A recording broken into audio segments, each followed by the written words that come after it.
ಶ್ರೀ ಗುರುಭ್ಯೋ ನಮಃ. ಸನಾತನ ಮಾಧ್ಯಮದ ಎಲ್ಲ ಆತ್ಮೀಯ ವೀಕ್ಷಕರಿಗೂ ನಿಮ್ಮ ಲಕ್ಷ್ಮೀಕಾಂತ್ ಕೆದ್ಲಾಯ ಮಾಡುವ ಅನಂತ ನಮಸ್ಕಾರಗಳು. ಯೋಗ ಪರಿಚಯ ಮಾಲಿಕೆಯ 2ನೇ ಅಧ್ಯಾಯಕ್ಕೆ ಸ್ವಾಗತ ಸುಸ್ವಾಗತ. ನಮ್ಮ ಹಿಂದಿನ ಸಂಚಿಕೆಯಲ್ಲಿ ಯೋಗ ಎಂದರೇನು, ಅದರ ನಿಜವಾದ ಅರ್ಥವೇನು, ನಿತ್ಯ ಜೀವನದಲ್ಲಿ ಅದನ್ನು ನಾವು ಅರ್ಥೈಸಿಕೊಂಡಿರುವ ರೀತಿ, ಯೋಗದ ಇತಿಹಾಸ, ವೇದ ಭಗವದ್ಗೀತೆಯನ್ನು ಒಳಗೊಂಡಂತೆ ಅನೇಕ ಶಾಸ್ತ್ರ ಗ್ರಂಥಗಳಲ್ಲಿ ಯೋಗದ ಉಲ್ಲೇಖ ಹಾಗೂ ಅದು ಯುಗ ಯುಗಾದಿಗಳಿಂದ ಬೆಳೆದು ಬಂದ ರೀತಿ ಇತ್ಯಾದಿ ವಿಷಯಗಳನ್ನು ತಿಳಿದುಕೊಂಡಿದ್ದೇವೆ. ಇಂದಿನ ಸಂಚಿಕೆಯಲ್ಲಿ ಅದರ ಮುಂದಿನ ಭಾಗವಾಗಿ ಜ್ಞಾನಯೋಗದ ಬಗ್ಗೆ ಇನ್ನಷ್ಟು ಮಾಹಿತಿಯನ್ನು ತಿಳಿದುಕೊಳ್ಳುವ ಪ್ರಯತ್ನವನ್ನು ಮಾಡೋಣ. ಈಗಾಗಲೇ ತಿಳಿಸಿರುವಂತೆ ಯೋಗದ ಮೂಲ ಉದ್ದೇಶ ಭಗವಂತನ ಸಾಕ್ಷಾತ್ಕಾರ.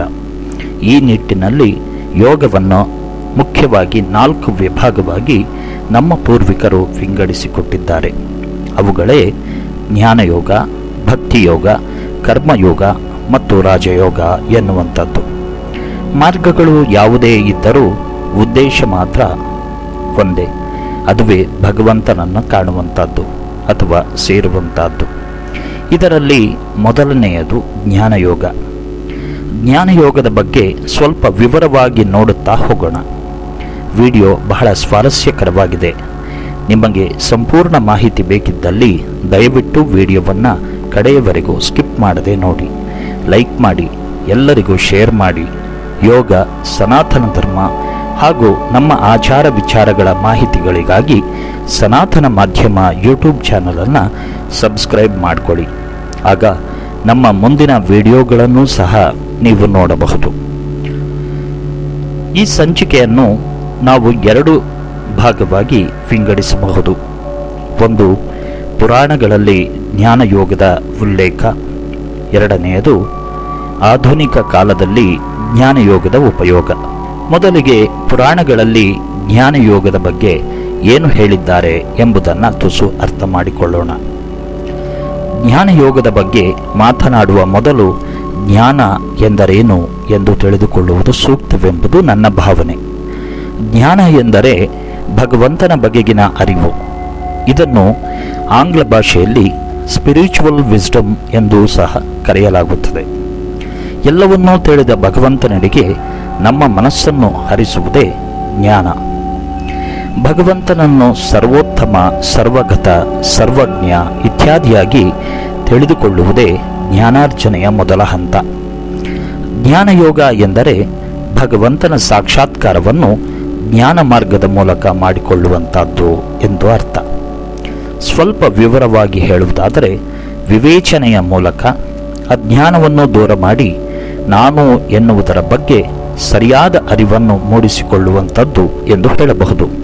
ಅಂದರೆ ನಾನು ಎನ್ನುವಂಥದ್ದು ಬರಿಯ ಭೌತಿಕ ಶರೀರಕ್ಕೆ ಸೀಮಿತವಾದುದಲ್ಲ, ಬದಲಿಗೆ ನಾನು ಎಂಬುದು ಆ ಶರೀರವನ್ನು ಮುನ್ನಡೆಸುವ ಆತ್ಮ ಎಂಬ ಸತ್ಯವನ್ನು ಅರಿತುಕೊಳ್ಳುವ ಮಾರ್ಗ ಎಂದು ಹೇಳಬಹುದು. ಜ್ಞಾನಯೋಗದ ಬಗ್ಗೆ ಉಲ್ಲೇಖ ಹಾಗೂ ಹೆಚ್ಚಿನ ವಿವರಣೆಗಳು ನಮಗೆ ಉಪನಿಷತ್ತುಗಳು ಮತ್ತು ಭಗವದ್ಗೀತೆಯಲ್ಲಿ ಸಿಗುತ್ತವೆ. ಜ್ಞಾನಯೋಗವನ್ನು ಹಲವು ವಿಚಾರಧಾರೆಗಳು ಹಲವು ರೀತಿಗಳಲ್ಲಿ ವ್ಯಾಖ್ಯಾನಿಸಿವೆ. ಭಗವಂತನಾದ ಶ್ರೀಕೃಷ್ಣನು ತನ್ನ ಭಗವದ್ಗೀತೆಯ ಅಧ್ಯಾಯ 2ರಲ್ಲಿ ಅರ್ಜುನನ ಮೂಲಕ ಪ್ರಪಂಚಕ್ಕೆ ಆತ್ಮನ ಬಗ್ಗೆ ಮತ್ತು ಆತ್ಮ ಪರಮಾತ್ಮರ ಸಂಬಂಧದ ಬಗ್ಗೆ ಬಹಳ ವಿವರವಾಗಿ ತಿಳಿಸಿದ್ದಾನೆ. ಅದರಲ್ಲಿ ಒಂದೆರಡನ್ನು ಮಾತ್ರ ನಾನಿಲ್ಲಿ ಹೇಳುವ ಪ್ರಯತ್ನ ಮಾಡಿದ್ದೇನೆ. ಅಧ್ಯಾಯ 2 ಶ್ಲೋಕ 23ರಲ್ಲಿ ಆತ್ಮನ ಅಮರತ್ವವನ್ನು ಹೀಗೆ ಹೇಳುತ್ತಾನೆ: ನೈನಂ ಚಿಂದಂತಿ ಶಸ್ತ್ರಾಣಿ ನೈನಂ ದಹತಿ ಪಾವಕಃ ನ ಚೈನಂ ಕ್ಲೇದಯಂತ್ಯಾಪೋ ನ ಶೋಷಯತಿ ಮಾರುತಃ. ಅಂದರೆ ಆತ್ಮವನ್ನು ಶಸ್ತ್ರಗಳು ಕತ್ತರಿಸಲಾರವು, ಬೆಂಕಿಯು ಸುಡಲಾರದು, ನೀರು ನೆನೆಸಲಾರದು ಮತ್ತು ಗಾಳಿಯು ಒಣಗಿಸಲಾರದು. ಅಂದರೆ ಅದು ಅವಿಚ್ಛಿನ್ನವಾದದ್ದು, ಅಮರವಾದದ್ದು ಎಂದರ್ಥ. ಹಾಗೆಯೇ ಭಗವದ್ಗೀತೆಯ ಅಧ್ಯಾಯ 2 ಶ್ಲೋಕ 25ರಲ್ಲಿ ಅವ್ಯಕ್ತೋಯಮಚಿಂತ್ಯೋಯಂ ಅವಿಕಾರ್ಯೋಯಮುಚ್ಯತೆ ತಸ್ಮಾದೇವಂ ವಿದಿತ್ವಯೀನಂ ನಾನು ಶೋಚಿತುಮರ್ಹಸಿ ಹೀಗೆ ಹೇಳುತ್ತಾನೆ. ಇದರ ಅರ್ಥ, ಆತ್ಮನು ಕಣ್ಣಿಗೆ ಕಾಣುವುದಿಲ್ಲ, ಅದನ್ನು ಗ್ರಹಿಸಲೂ ಸಾಧ್ಯವಿಲ್ಲ, ಅದು ವಿಕಾರವೂ ಹೊಂದುವುದಿಲ್ಲ ಎಂಬುವಂಥದ್ದು. ಈ ಮೇಲಿನ ಶ್ಲೋಕಗಳಿಂದ ಹಾಗೂ ಇದೇ ಅಧ್ಯಾಯದ ಇತರ ಶ್ಲೋಕಗಳಿಂದ ಆತ್ಮ ಪರಮಾತ್ಮರಲ್ಲಿರುವ ಗುಣಗಳು ಒಂದೇ ಆಗಿರುವುದರಿಂದ ಇವರಿಬ್ಬರಲ್ಲಿ ಯಾವುದೇ ಭೇದವಿಲ್ಲ ಎಂಬುದನ್ನು ನಾವಿಲ್ಲಿ ಅರ್ಥೈಸಿಕೊಳ್ಳಬಹುದು. ಜ್ಞಾನಯೋಗ ಎಂದರೆ ಜ್ಞಾನ, ವಿವೇಕ ಮತ್ತು ಆತ್ಮದ ಅರಿವಿನ ಮೂಲಕ ಮೋಕ್ಷವನ್ನು ಪಡೆಯುವ ಯೋಗ ಮಾರ್ಗವಾಗಿದೆ. ಪ್ರಾರಂಭದ ಹಂತದಲ್ಲಿ ಆತ್ಮ ಮತ್ತು ಪರಮಾತ್ಮರು ಬೇರೆ ಎಂಬ ಭಾವವಿದ್ದರೂ ಆಳವಾದ ಅಧ್ಯಯನದ ಮೂಲಕ ಅಥವಾ ಸ್ವಾಧ್ಯಾಯನದ ಮೂಲಕ ತನ್ನನ್ನು ತಾನು ತೊಡಗಿಸಿಕೊಂಡು ಬ್ರಹ್ಮ ಒಂದೇ ಸತ್ಯ, ಉಳಿದುದೆಲ್ಲವೂ ಮಿಥ್ಯ ಎಂಬುದನ್ನು ವಿಚಾರದ ಮೂಲಕ, ವಿವೇಕದ ಮೂಲಕ ಜೀವನು ಅರಿತುಕೊಂಡು ಈ ಸೃಷ್ಟಿಯಲ್ಲಿರುವ ಅಣುರೇಣು ತೃಣಕಾಷ್ಠದಲ್ಲಿಯೋ ಆ ಭಗವಂತನಿದ್ದಾನೆ ಹಾಗೂ ಜಗತ್ತಿನ ಸಮಸ್ತ ಸೃಷ್ಟಿಯು ಆ ಭಗವಂತನ ಅಂಶವೇ ಆಗಿರುವುದರಿಂದ ಆತ್ಮ ಮತ್ತು ಪರಮಾತ್ಮರಲ್ಲಿ ಭೇದವಿಲ್ಲ ಹಾಗೂ ಇಬ್ಬರೂ ಒಂದೇ ಎಂಬ ಪರಮ ಸತ್ಯವನ್ನು ಅನುಭವಿಸುವುದೇ ಜ್ಞಾನಯೋಗ ಎಂದು ಹೇಳಬಹುದಾಗಿದೆ. ಈ ವಿಡಿಯೋದ ಎರಡನೇ ಭಾಗ ಆಧುನಿಕ ಕಾಲದಲ್ಲಿ ಜ್ಞಾನಯೋಗದ ತಿಳುವಳಿಕೆಯಿಂದ ಆಗುವ ಉಪಯೋಗವೇನು ಎನ್ನುವಂಥದ್ದನ್ನು ಸ್ವಲ್ಪ ನೋಡೋಣ. ಜ್ಞಾನಯೋಗ ಎಂದರೆ ಏನು ಎಂಬುದನ್ನು ಈಗಾಗಲೇ ನಾವು ಅರಿತಿದ್ದೇವೆ ಅಲ್ಲವೇ? ಅಂದರೆ ಪ್ರತಿಯೊಂದು ಜೀವಿಯೂ ಆ ಪರಮಾತ್ಮನ ಅಂಶದಿಂದಲೇ ಆಗಿದೆ ಹಾಗೂ ಬದುಕಿದೆ ಎನ್ನುವಂಥದ್ದನ್ನು ನಾವು ತಿಳಿದುಕೊಂಡಿದ್ದೇವೆ.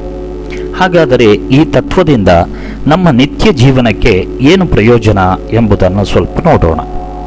ಕೆಲವೊಂದು ಕಚೇರಿಗಳಲ್ಲಿ ಕೆಲವು ಮೇಲಧಿಕಾರಿಗಳು ತಮ್ಮ ಕೆಳಗಿನವರೊಂದಿಗೆ ಮಾನವೀಯತೆಯೇ ಇಲ್ಲದೆ ದರ್ಪದಿಂದ ಅಥವಾ ಅಹಂಕಾರದಿಂದ ನಡೆದುಕೊಳ್ಳುತ್ತಿರುತ್ತಾರೆ. ಇದರಿಂದ ಅವರ ನಡುವಿನ ಬಾಂಧವ್ಯತೆ ಹಾಳಾಗಿ ತಮ್ಮ ಉದ್ಯೋಗಿಗಳಿಂದ ಕೆಲಸ ಮಾಡಿಸುವುದು ಕಷ್ಟ ಸಾಧ್ಯವಾಗಬಹುದು. ಇದರ ಬದಲಾಗಿ ಎಲ್ಲರಲ್ಲಿಯೂ ಭಗವಂತನಿದ್ದಾನೆ, ಎಲ್ಲರೂ ಆ ಭಗವಂತನ ಅಂಶವೇ ಎಂಬ ಚಿಂತನೆಯೊಂದಿಗೆ ನಡೆದುಕೊಂಡರೆ ಅವರಿಬ್ಬರಲ್ಲಿಯೂ ಅನ್ಯೋನ್ಯತೆ ಹಾಗೂ ಸಾಮರಸ್ಯವೂ ಮೂಡಿ ಸಂಬಂಧ ಗಟ್ಟಿಯಾಗುತ್ತದೆ ಎಂದು ಹೇಳಬಹುದು.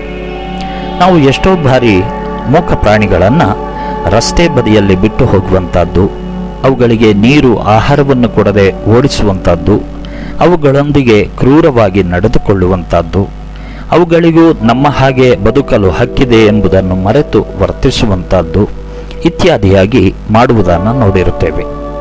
ಇಂತಹವರು ಅವರಲ್ಲಿ ಹಾಗೂ ಆ ಪ್ರಾಣಿಗಳಲ್ಲಿ ಇರುವುದು ಒಬ್ಬನೇ ದೇವರು ಎಂಬ ಭಾವದಿಂದ ನಡೆದುಕೊಂಡರೆ ಎಷ್ಟು ಕ್ರೂರ ಕೃತ್ಯಗಳು ಕಡಿಮೆಯಾಗುವುದರಲ್ಲಿ ಸಂಶಯವಿಲ್ಲ. ಇಂದು ಸಮಾಜದಲ್ಲಿ ನಡೆಯುವ ಜಾತಿಗಳ ನಡುವಿನ ಸಂಘರ್ಷಗಳು, ಜನರ ನಡುವೆ ಉಂಟಾಗುವ ಸಿಟ್ಟು, ಗಲಾಟೆ, ದರೋಡೆ, ಕೊಲೆ, ಸುಲಿಗೆ, ಹಿಂಸೆ ಇತ್ಯಾದಿ ಇವೆಲ್ಲದಕ್ಕೂ ಮೂಲ ಕಾರಣ ಮನುಷ್ಯರಲ್ಲಿರುವ ಸ್ವಾರ್ಥ ಅಥವಾ ರಜೋಗುಣ. ಮನುಷ್ಯ ಸತ್ವಗುಣವನ್ನು ಬೆಳೆಸಿಕೊಂಡು ಜ್ಞಾನಯೋಗದ ತತ್ವವನ್ನು ಅರಿತು ಬಾಳುವುದರಿಂದ ಖಂಡಿತವಾಗಿಯೂ ಈ ಎಲ್ಲ ಮಾರಕ ಕೃತ್ಯಗಳನ್ನು ನಾವು ತಪ್ಪಿಸಬಹುದು. ಇನ್ನೂ ಸಹ ಹಲವಾರು ಉಪಯೋಗಗಳನ್ನು ನಾವು ಹೆಸರಿಸಬಹುದು. ಮುಂದಿನ ವಿಡಿಯೋದಲ್ಲಿ ಭಕ್ತಿ ಯೋಗದ ಬಗ್ಗೆ ಒಂದಷ್ಟು ಮಾಹಿತಿಯೊಂದಿಗೆ ಮತ್ತೆ ನಿಮ್ಮ ಮುಂದೆ ಬರುತ್ತೇನೆ. ದಯವಿಟ್ಟು ಈ ವಿಡಿಯೋವನ್ನು ಲೈಕ್ ಮಾಡಿ, ಎಲ್ಲರಿಗೂ ಶೇರ್ ಮಾಡಿ. ಯೋಗ, ಸನಾತನ ಧರ್ಮ ಹಾಗೂ ನಮ್ಮ ಆಚಾರ ವಿಚಾರಗಳ ಮಾಹಿತಿಗಳಿಗಾಗಿ ಸನಾತನ ಮಾಧ್ಯಮ ಯೂಟ್ಯೂಬ್ ಚಾನಲನ್ನು ಸಬ್ಸ್ಕ್ರೈಬ್ ಮಾಡಿಕೊಳ್ಳುವುದಕ್ಕೆ ಮರಿಬೇಡಿ. ಎಲ್ಲರಿಗೂ ಶುಭವಾಗಲಿ. ನಮಸ್ಕಾರ.